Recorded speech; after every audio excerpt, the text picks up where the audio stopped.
Non stop news. రోజంతా బిజీగా ఉన్నారా? న్యూస్ అప్డేట్స్ మిస్ అయ్యారా? Don't worry. బ్రేక్స్ లేకుండా, బోర్ కొట్టకుండా నాన్ స్టాప్ న్యూస్ ప్రతిరోజు రాత్రి 9 గంటలకు. నేను హిమబిందు. నేను కవిత. వైఎస్ఆర్సీపీ స్థానిక సంస్థల ప్రజాప్రతినిధులతో ఆ పార్టీ అధినేత వైఎస్ జగన్మోహన్ రెడ్డి సమావేశం నిర్వహించారు. తాడేపల్లి కేంద్ర కార్యాలయంలో కాకినాడ జిల్లా పిఠాపురం మున్సిపాలిటీ, ప్రకాశం జిల్లా మార్కాపురం, సత్యసాయి జిల్లా కదిరి నియోజకవర్గం గాండ్లపెంట, కుప్పం స్థానిక ప్రజాప్రతినిధులతో సమావేశమయ్యారు. మనం రాక్షస రాజ్యంలో ఉన్నామన్నారు వైఎస్ జగన్. రెడ్ బుక్ పాలనలో జెడ్పీటీసీలు, ఎంపీటీసీలు విలువలేంటో చూపారని కొనియాడారు. చంద్రబాబు పాలనకు, వైఎస్ఆర్సీపీ పాలనకు చాలా తేడా ఉందన్నారు. ప్రజలు అధికారం ఇస్తేనే తీసుకున్నామని, దొడ్డిదారిన వెన్నుపోటు పొడిచి రాజకీయం చేయలేదని చెప్పారు. వెన్నుపోటుతోనే చంద్రబాబు రాజకీయ ప్రస్థానం మొదలైందని తీవ్ర స్థాయిలో ధ్వజమెత్తారు వైఎస్ జగన్.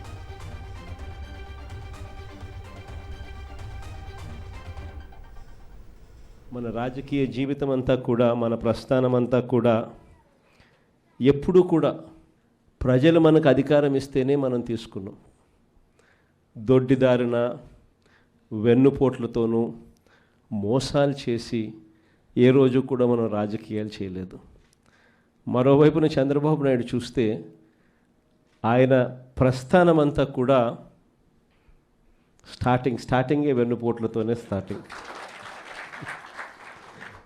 అక్కడి నుంచి మొదలు పెడితే ఆయన ప్రస్థానం సొంత కూతుర్నిచ్చిన మామను ఎన్టీ రామారావు గారిని వెన్నుపోటు పడడం దగ్గర నుంచి మొదలు పెడితే, ఆ తర్వాత అధికారం కోసం ప్రజలను ఒకసారి కాదు, 2 సార్లు కాదు, ఎప్పుడూ ఆయన జీవితం అంతా కూడా ప్రజలను కూడా వెన్నుపోట్లు పొడుస్తూనే ఆయన రాజకీయాలు సాగిస్తూ వచ్చాడు.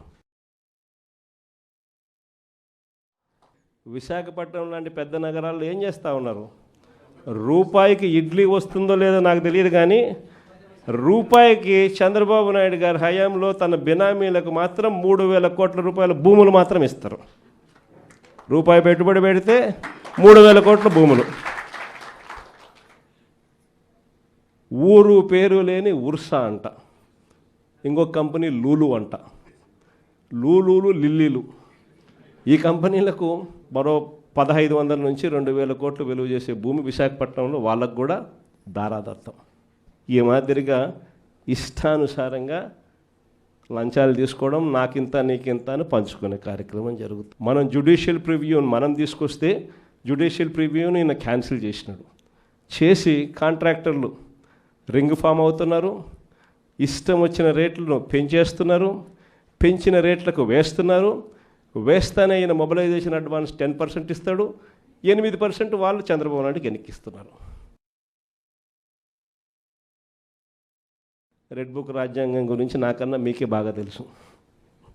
ఏ రకంగా పోలీసులను వాచ్మెన్ల కన్నా దారుణంగా వాడుకుంటూ ఏ రకంగా రెడ్ బుక్ రాజ్యాంగం నడిపిస్తూ ఉన్నారు.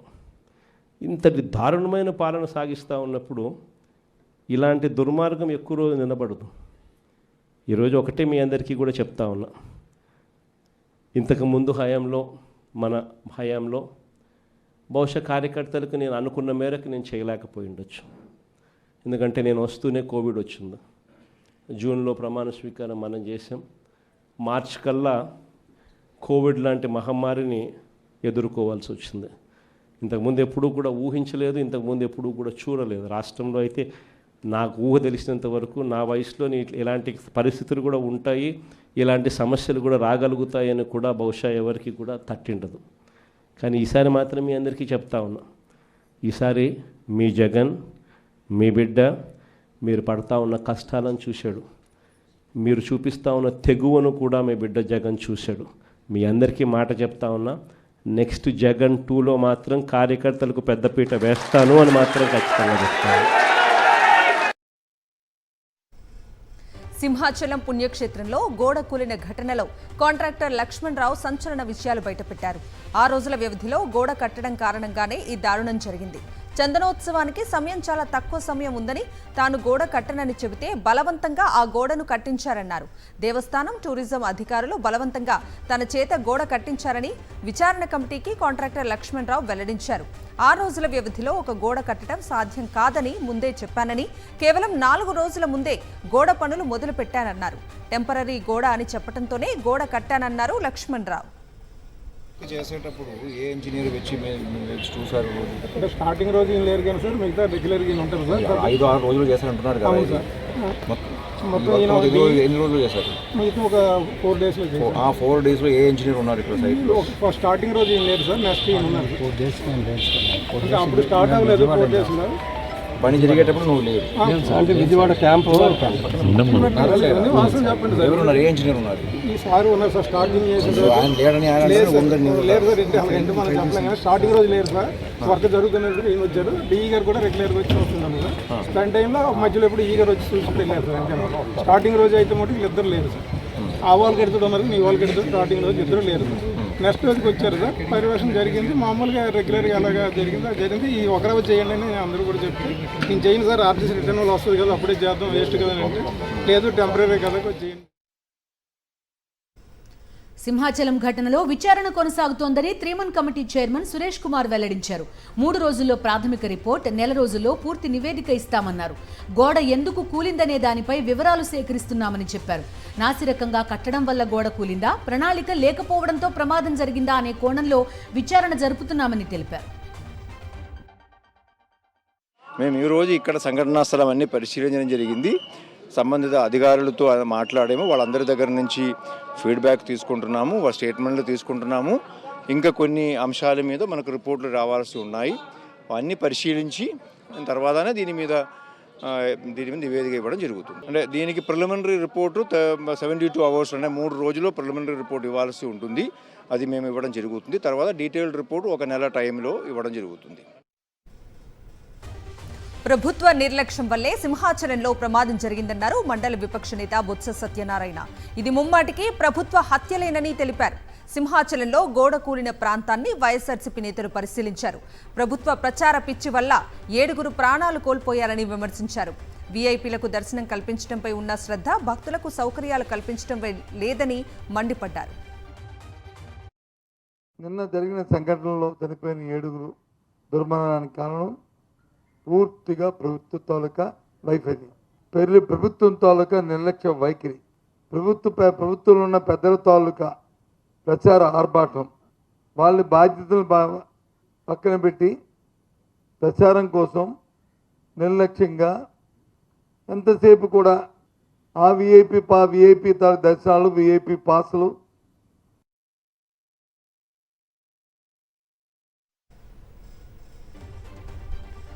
కులగణనపై కేంద్ర నిర్ణయాన్ని స్వాగతిస్తున్నామన్నారు వైఎస్ జగన్. 2021 తమ ప్రభుత్వ హయాంలో కులగణనపై తీర్మానం చేశామన్న జగన్ 2024లో గ్రామ సచివాలయాల ద్వారా బీసీ కులగణన నిర్వహించామన్నారు. కులగణన ద్వారా సంక్షేమ పథకాలు మరింత మెరుగ్గా అందే అవకాశం ఉంటుందన్నారు. బీసీలు వెనుకబడిన కులాల ఆర్థిక పురోగతికి ఇది దోహదపడుతుందన్నారు. సామాజిక న్యాయం సాధించడంలోనూ కులగణన కీలకం అన్నారు వైఎస్ జగన్. కేంద్ర ప్రభుత్వం తీసుకున్న కులగణన నిర్ణయానికి వైఎస్ఆర్సీపీ సంపూర్ణ మద్దతు పలుకుతోందన్నారు ఆ పార్టీ అధికార ప్రతినిధి పోతిన మహేష్. దేశంలో 1931లో ఒకసారి కులగణన జరిగిందని, మళ్లీ ఇప్పటి వరకు ఆ కార్యక్రమం జరగలేదని తెలిపారు. కులాల వారీగా జనగణన చేస్తే ఆ కులాల ఆర్థిక, సామాజిక, విద్యా పురోగతిని తెలుసుకోవచ్చని వెల్లడించారు.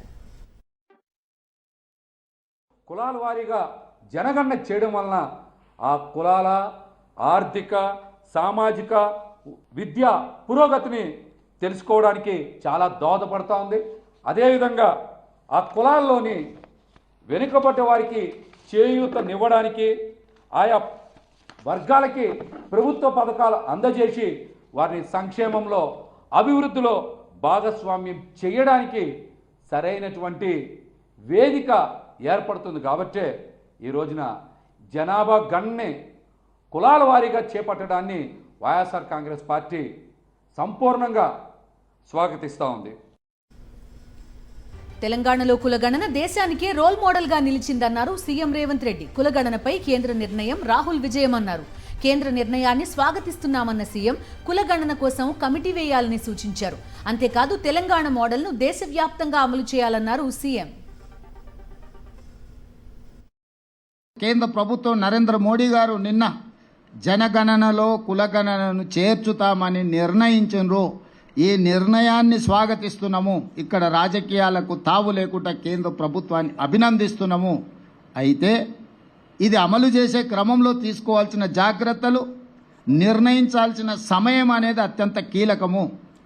ఈరోజు ప్రధానమంత్రి గారిని నేను అడుగుతున్నా, మీరు ఎప్పుడు మొదలు పెడుతున్నారు, ఎప్పటిలోగా జనగణన కులగణన చేర్చి పూర్తి చేస్తారో మీరు తేదీలను నిర్ణయించండి.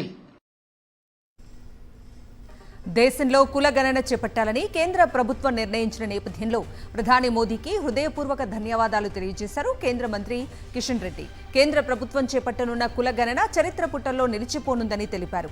ఈ నిర్ణయం తర్వాత ప్రతిపక్ష పార్టీలు రాజకీయ నాటకాలకు తెరలేపుతున్నాయని విమర్శించారు. దేశంలో ఒక సానుకూలమైనటువంటి మార్పుకు ఈ కులగణన చరిత్రాత్మకమైనటువంటి చరిత్ర పుటలలో చిరస్థాయిగా నిలిచిపోతుంది. కేంద్ర ప్రభుత్వం తీసుకున్నటువంటి నిర్ణయం తర్వాత ప్రతిపక్ష పార్టీలు రాజకీయపరమైనటువంటి నాటకాలకు తెరలేపుతా ఉన్నారు. వరంగల్ సభలో కేసీఆర్ తన పేరెత్తనందుకు సీఎం రేవంత్ రెడ్డి బాధపడుతున్నాడని మాజీ మంత్రి జగదీష్ రెడ్డి ఎద్దేవా చేశారు. ఫామ్ హౌస్కే పరిమితమయ్యారన్న వారికి కేసీఆర్ను చూస్తే వణుకెందుకని ప్రశ్నించారు. ఒక్క మాట కేసీఆర్ నోటి నుంచి నా పేరు రాకపోయే అని. కేసీఆర్ దానికి ఎందుకు నీ పేరు? మీ పార్టీ ఎమ్మెల్యేలు, మంత్రులు, మామూలు సాధారణమైన వాళ్ళే గుర్తించే పరిస్థితుల్లో లేరు, గుర్తుపెట్టుకునే పరిస్థితులు లేదు. ఎక్కడ గుర్తుపెట్టుకుంటారు? ఏదైనా ఒకటి గుర్తుపెట్టుకునే పని చేస్తే గుర్తుపెట్టుకుంటారు. పెట్టుకుంటారు. ఎవరు పెట్టుకుంటారు? లగచర్ల బాధితులు గుర్తుపెట్టుకుంటారు, మీ హైదరాబాద్ బాధితులు గుర్తుపెట్టుకుంటారు, మీ మూసి బాధితులు గుర్తుపెట్టుకుంటారు, లేదా నీ చేత చంపబడ్డ గురుకుల విద్యార్థుల తల్లిదండ్రులు, కుటుంబ సభ్యులు గుర్తుపెట్టుకుంటారు. బీఆర్ఎస్ వర్కింగ్ ప్రెసిడెంట్ కేటీఆర్ మరో ప్రతిష్టాత్మక సమావేశానికి హాజరు కానున్నారు.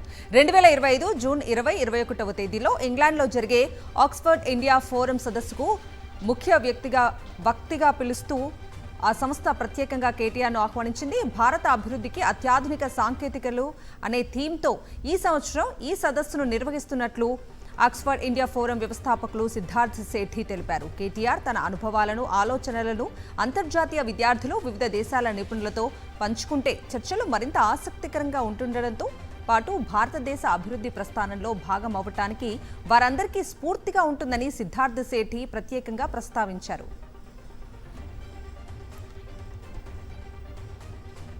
వైఎస్ఆర్ జిల్లా వేంపల్లిలో అకాల వర్షానికి అరటి పంట 100 ఎకరాల్లో దెబ్బతింది. నందిపల్లి, కుప్పాలపల్లి, వేంపల్లి పరిసర ప్రాంతాల్లో రైతులు వేసిన అరటి పంట ఈదురు గాలులకు నేల కొరిగింది. లక్షల్లో అరటికి నష్టం వాటిల్లిందని రైతులు వాపోతున్నారు. దెబ్బతిన్న అరటి పంటలను అధికారులు పరిశీలించి ప్రభుత్వం తరపున సాయం అందేలా చేయాలని అన్నదాతలు కోరుతున్నారు. అరటి రైతులను ఆదుకోవటంలో ప్రభుత్వం విఫలమైందని మండిపడ్డారు ఎంపీ వైఎస్ అవినాష్ రెడ్డి. నష్టపోయిన పులివెందుల అరటి రైతులను వైఎస్ జగన్ పరామర్శించి ఆదుకుంటామని హామీ ఇచ్చారని గుర్తు చేశారు. ఇచ్చిన హామీ మేరకు నష్టపోయిన ప్రతి హెక్టార్కు 20,000 రూపాయలు పార్టీ తరఫున అందిస్తామన్నారు. ఆర్థిక సహాయం మరి చేసే విధంగా నిర్ణయం తీసుకున్నారు. అదేవిధంగా దానికి సంబంధించిన డీడీలు కూడా ప్రతి రైతు పేరుతో 670 డీడీలు కూడా మరి పంపించడం జరిగింది. ఈ డీడీలన్నీ కూడా రాబోయే రోజుల్లో ఒక వారం వ్యవధిలో ఆ గ్రామ వైఎస్ఆర్ కాంగ్రెస్ పార్టీ నాయకులను, వారితో పాటు ఆ నష్టపోయిన రైతులను మరి ఆఫీస్కి పిలిపించి ఆ డీడీలందరూ కూడా నష్టపోయిన రైతులకు అందించే కార్యక్రమం కూడా ఒక వారం లోపల ఈ ప్రక్రియ పూర్తి చేస్తాం. ఎందుకంటే దాదాపు 670 మంది రైతులు. అన్నమయ్య డ్యాం నిర్మాణాన్ని కూటమి సర్కార్ గాలికొదిలేసిందని మండిపడ్డారు ఎంపీ మిథున్ రెడ్డి. వైఎస్ఆర్సీపీ హయాంలోనే డ్యాం నిర్మాణానికి టెండర్లు పూర్తయ్యాయని గుర్తు చేశారు. కానీ డ్యాంకి సంబంధించిన టెండర్లను ప్రస్తుత ప్రభుత్వం రద్దు చేసిందన్నారు. దీంతో రైతులకు సాగునీటి సమస్య తీవ్రమైందన్నారు. ఇది వరకు జగన్మోహన్ రెడ్డి గారు కాంక్రీట్ డ్యామ్, అన్నమయ్య డ్యామ్ ఏదైతే కొట్టుకుపోయిందో దాని ప్లేస్లో ఈరోజు కాంక్రీట్ డ్యామ్ కట్టాలని చెప్పి టెండర్ కూడా పిలవడం జరిగింది. ఈరోజు పరిస్థితి ఏమంటే చంద్రబాబు నాయుడు గారి గవర్నమెంట్ వచ్చినాక సంవత్సరం కావస్తున్నా కూడా ఆ పనుల గురించి ఆలోచించడం లేదు. అదేవిధంగా ఏవైతే టెండర్లు ఇది వరకు పిలిచారో వాటిని క్యాన్సిల్ కూడా చేయడం జరిగింది. ఇది నియోజకవర్గానికి పెద్ద. ఏపీ తెలంగాణ సరిహద్దుల్లో ఉద్రిక్తత నెలకొంది. ఏపీ నుంచి వస్తున్న ధాన్యం లారీలను ఆపేసింది తెలంగాణ సర్కార్. దీంతో తంగెడ కృష్ణానది వారధిపై భారీగా లారీలు నిలిచిపోయాయి. కృష్ణానది బ్రిడ్జ్పై లారీలు అడ్డంగా పెట్టి డ్రైవర్లు ఆందోళన చేపట్టారు. ఏపీ నుంచి వస్తున్న ధాన్యం లారీలను పంపాలని నిరసన తెలిపారు. దీంతో భారీగా ట్రాఫిక్ స్తంభించింది.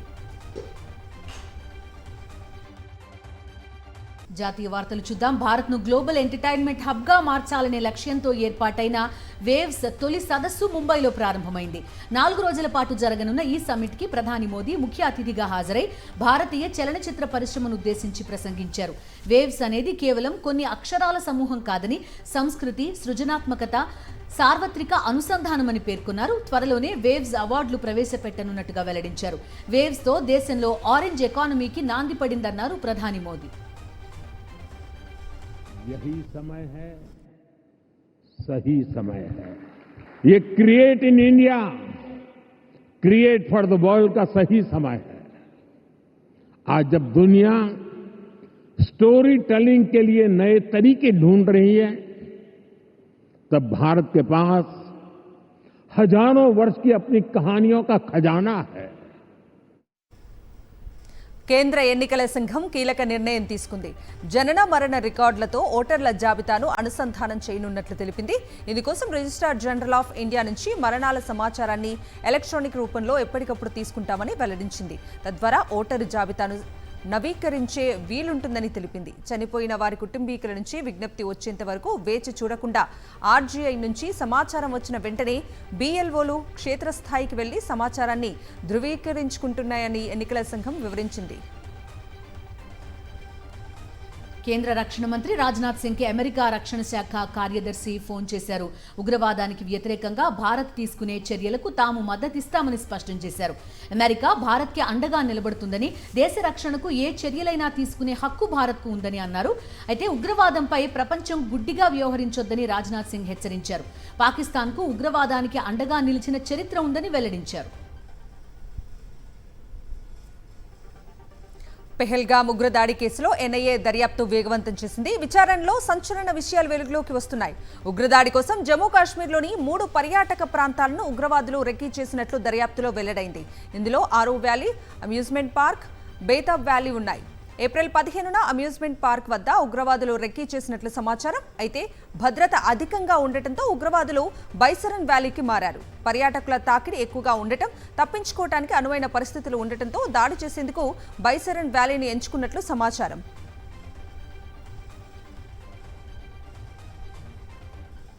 దాడికి 2 రోజుల ముందే బైసరన్ వ్యాలీలో ఉగ్రవాదుల కదలికలు ఎన్ఐఏ దృష్టికి వచ్చాయి. టూరిస్టులు రికార్డ్ చేసిన ఒక వీడియోలో 2 ముష్కరులు పర్యాటకుల మధ్య తిరుగుతున్న దృశ్యాలు బయటకొచ్చాయి.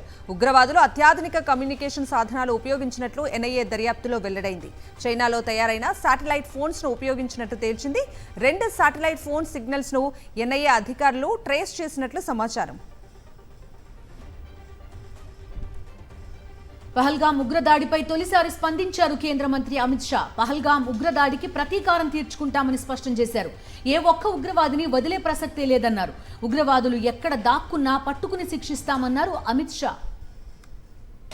और अगर कोई एक कायराना हमला कर कर ये समझता है कि हमारी बड़ी जीत है, तो एक बात मन से समझ लीजिए, ये नरेंद्र मोदी सरकार है, किसी को बख्शा नहीं जाएगा, किसी को बख्शा नहीं जाएगा. इस देश की इंच इंच भूमि पर से आतंकवाद को मूल समेत उखाड़ने का हमारा संकल्प है और वो सिद्ध होकर रहेगा. భారత్లో ఉన్న పాకిస్తాన్ భారతీయులకు కేంద్రం స్వల్ప ఊరటనిచ్చింది. దేశం విడిచి వెళ్లేందుకు గడువు పొడిగించింది. ఏప్రిల్ 30న అటారీ, వాఘా సరిహద్దును మూసివేస్తామంటూ గతంలో కేంద్ర హోంశాఖ ఇచ్చిన ఉత్తర్వులను తాజాగా సవరించింది. గత ఆదేశాల ప్రకారం పాక్ జాతీయులు తిరిగి వెళ్లడానికి ఇచ్చిన గడువు మంగళవారంతో ముగిసింది. ఈ నేపథ్యంలోనే కేంద్రం డెడ్ లైన్ పొడిగించింది. తదుపరి ఆదేశాలు వెలువడే వరకు అటారీ సరిహద్దు నుంచి పాక్ వెళ్లేందుకు వెసులుబాటు కలిగిందని జాతీయ మీడియా కథనాలు వెల్లడించాయి. పెహల్గాం ఉగ్రదాడి నేపథ్యంలో భారత్ను విడిచి వెళ్లాలని పాక్ జాతీయులను కేంద్ర ప్రభుత్వం ఆదేశించిన నేపథ్యంలో బుధవారం నాటికి మొత్తం 786 మంది వెళ్లిపోయారు. పాకిస్తాన్ నుంచి భారత్కు 1465 మంది వచ్చారు. పహల్గాం ఉగ్రదాడి ఘటనపై జ్యుడిషియల్ విచారణకు ఆదేశాలించాలంటూ దాఖలైన పిటిషన్ను సుప్రీం తిరస్కరించింది. భద్రతా బలగాల స్థైర్యాన్ని దెబ్బతీయాలనుకుంటున్నారా అని పిటిషనర్పై ఆగ్రహం వ్యక్తం చేసింది సుప్రీం. దేశంపై బాధ్యత లేదా అని తీవ్ర స్థాయిలో మందలించింది. పహల్గాం ఉగ్రదాడి ఘటనపై దర్యాప్తుకు మాజీ న్యాయమూర్తులతో సిట్ ఏర్పాటు చేయాలని పిటిషనర్ కోరారు. దీనిపై స్పందించిన సర్వోన్నత న్యాయస్థానం విచారణ చేయడం జడ్జిల విధి కాదని తేల్చి చెప్పింది. తాము దర్యాప్తు చేస్తే నిపుణులం కాదని తెలిపింది. పిటిషన్ వేసే ముందు బాధ్యతగా వ్యవహరించాలని, ఆ అంశం సున్నితత్వాన్ని దృష్టిలో పెట్టుకోవాలని వ్యాఖ్యానించింది. ముంబై ఉగ్రదాడి కేసు కీలక సూత్రధారి తహూర్ రాణా వాయిస్ శాంపిల్స్ టెస్ట్కు ఢిల్లీ కోర్టు అనుమతి ఇచ్చింది. రాణా వాయిస్ చేతిరాత నమూనాలకు సేకరించేందుకు ఎన్ఐఏకు పర్మిషన్ ఇచ్చింది. 26/11 ఉగ్రదాడి కేసు విచారణలో భాగంగా అమెరికా ఇంటెలిజెన్స్, మన నిఘా వర్గాల వద్ద ఉన్న వాయిస్ శాంపిల్స్లో రాణా నమూనాలను పోల్చి చూడాలని ఎన్ఐఏ భావిస్తోంది. ఈ మేరకు కోర్టు అనుమతి కోరగా న్యాయమూర్తి చందర్జిత్ సింగ్ అంగీకరించారు. ఇక సోమవారమే తహూర్ రాణా ఎన్ఐఏ కస్టడీని ఢిల్లీ కోర్టు పొడిగించింది. మరో 12 రోజుల పాటు కస్టడీకి పొడిగిస్తూ ఆదేశాలిచ్చింది. బిజినెస్ అప్డేట్స్ చూద్దాం. చుక్కలనంటిన పసిడి ధరలు దిగొస్తున్నాయి. గడిచిన 8 రోజుల్లో బంగారం ధర దాదాపు 5,800 వరకు తగ్గింది. ఇవాళ ఒక్కరోజే 2,180 రూపాయలు తగ్గింది. గోల్డ్ రేట్ 24 క్యారెట్ల 10 గ్రాముల బంగారం ధర 95,730 రూపాయలకు చేరగా 22 క్యారెట్ల 10 గ్రాముల బంగారం ధర 87,750 రూపాయలకు తగ్గింది. 10 గ్రాముల బంగారం ధర 1,00,000 దాటిపోవడంతో వినియోగదారులు వెనక్కి తగ్గారు. అక్షయ తృతీయ రోజు కూడా అనుకున్న స్థాయిలో అమ్మకాలు లేవని వ్యాపారులు ఆందోళన వ్యక్తం చేశారు. Coming to sports updates. Australian allrounder Glenn Maxwell ఐపీఎల్కు దూరమయ్యాడు. చేతి వేలు గాయం కారణంగా అతడు ఐపీఎల్లో మిగతా మ్యాచ్లు ఆడలేడని Punjab Kings head coach Ricky Ponting తెలిపాడు. కోల్కతా నైట్ రైడర్స్తో జరిగిన గత మ్యాచ్లో మ్యాక్స్వెల్ ఇబ్బంది పడ్డాడు. ప్రాక్టీస్ సెషన్లో గాయం కావటమే దీనికి కారణంగా సమాచారం. ఆ మ్యాచ్లో అతడు కేవలం 7 పరుగులకే అవుట్ అయ్యాడు. ఈ సీజన్లో మ్యాక్స్వెల్ పెద్దగా రాణించలేదు. ఇవి నాన్ స్టాప్ న్యూస్ అప్డేట్స్.